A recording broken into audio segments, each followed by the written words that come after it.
மற்றொரு அண்மை செய்தி. தஞ்சை மாவட்ட அரசு மருத்துவமனையில் சிமெண்ட் பூச்சி விழுந்ததில் பெண் ஒருவர் காயம் கொண்டு சிகிச்சை பெற்று வரக்கூடிய அண்மை காட்சிகளை நாம் பார்த்து வருகிறோம். தஞ்சையில் உள்ள ராசா மிராசுதார் அரசு மருத்துவமனையில் சிமெண்ட் பூச்சி பெயர்ந்து விழுந்ததில் பெண் ஒருவர் படுகாயமடைந்து சிகிச்சை பெற்று வரக்கூடிய காட்சிகளை நாம் பார்த்து வருகிறோம். மருத்துவமனையின் சிமெண்ட் காரை விழுந்ததில் தனது மகனை சிகிச்சைக்காக அனுமதித்திருந்த சரண்யா என்ற பெண் காயம்பட்டிருக்கிறார். மருத்துவம் பார்க்க வந்த இடத்தில் சரண்யா என்ற பெண் மருத்துவமனையில் அனுமதிக்கப்பட்ட நிகழ்வை விவரிக்கும் அண்மை செய்தி. இது குறித்த கூடுதல் விவரங்களோடு தஞ்சையில் இருந்து இணைகிறார் எமது செய்தியாளர் ராஜேஷ் கண்ணா. வணக்கம் ராஜேஷ் கண்ணா. ஏழை எளியோருக்கு சிகிச்சை வழங்கக்கூடிய வரப்பிரசாதமாக அமைந்திருக்கக்கூடிய அரசு மருத்துவமனையினுடைய நிலை குறித்தான கூடுதல் விவரங்கள் மற்றும் சிகிச்சை பார்க்க வந்த பெண்ணே தற்போது மருத்துவமனையில் அனுமதிக்கப்பட்ட விவரங்கள் குறித்தான கூடுதல் விவரங்கள். வணக்கம் சூர்யா.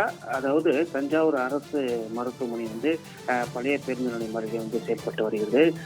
குறிப்பா சொல்ல போனா இந்த மருத்துவமனை அதிகமாக கர்ப்பிணி பெண்கள் வரக்கூடிய இந்த மருத்துவமனை தஞ்சாவூர் பழைய பேருந்து நிலையம் அமைந்துள்ளது. அந்த மருத்துவமனையில் பாத்தீங்கன்னா அந்த மேற்கூரை இடிந்து பெண் ஒரு படுகாயம் அடைஞ்சிருக்காங்க. குறிப்பா சொல்ல போனா தஞ்சாவூர் பழைய பேருந்து நிலையம் அருகே அமைந்துள்ள பிரபல பழமையான ராசா மிராசுதார் அரசு மருத்துவமனையானது செயல்பட்டு வருகிறது. இந்த மருத்துவமனையில கடந்த 4 நாட்கள் முன்பு தென்பெரும்பூர், அதாவது தஞ்சாவூர் மாவட்டம் அருகே உள்ள தென்பெரும்பூர் கிராமத்தை சேர்ந்த சிலம்பரசன், சரண்யா இவங்க தம்பதியரோட 1.5 வயது ஆண் குழந்தை தீபாவளிக்கு பயன்படுத்தக்கூடிய வெடிப்பொருட்களான சாட்டையை விழுங்கியுள்ளதாக கூறப்படுகிறது.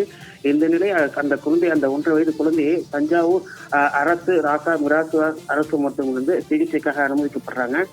இந்த சூழ்நிலை இன்று மதியம் அவங்க டிஸ்சார்ஜ் பணிகள் மேற்கொண்டு சூழ்நிலை அந்த மருத்துவமனை மேற்கூரையானது மேலிருந்து அந்த பெண்மணி மீது விழுந்து உள்ளது. இதனால் அந்த பெண்மணி அந்த சம்பவ இடத்துல தலையில படுகாயமடைந்து தீவிர சிகிச்சை பிரிவுக்கு அனுமதிக்கப்பட்டு தற்போது சிகிச்சை அளிக்கப்பட்டு வருகிறது.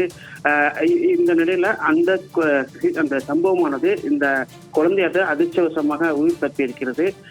இது குறித்து அந்த சம்பந்தப்பட்ட அதிகாரிகள் மேற்கொண்டு விசாரணை மேற்கொண்டு வருகின்றனர். இது போன்ற தரமுற்ற மருத்துவமனைகளை உரிய அமைச்சரான மா சுப்பு இந்த பகுதியில ஆய்வு செய்து உடனடி நடவடிக்கை எடுக்கணும். சம்பந்தப்பட்ட மாவட்ட ஆட்சியர் இதுவரை பார்க்கவில்லை என்ற ஒரு குற்றச்சாட்டும் எழுந்துள்ளது. சூர்யா, தஞ்சை அரசு மருத்துவமனையில் சிமெண்ட் பூச்சி விழுந்து சிகிச்சைக்காக அழைத்து வரப்பட்ட சரண்யா என்ற பெண் படுகாயமடைந்த நிகழ்வு குறித்த கூடுதல் விவரங்களுக்கு நன்றி ராஜேஷ் கண்ணா.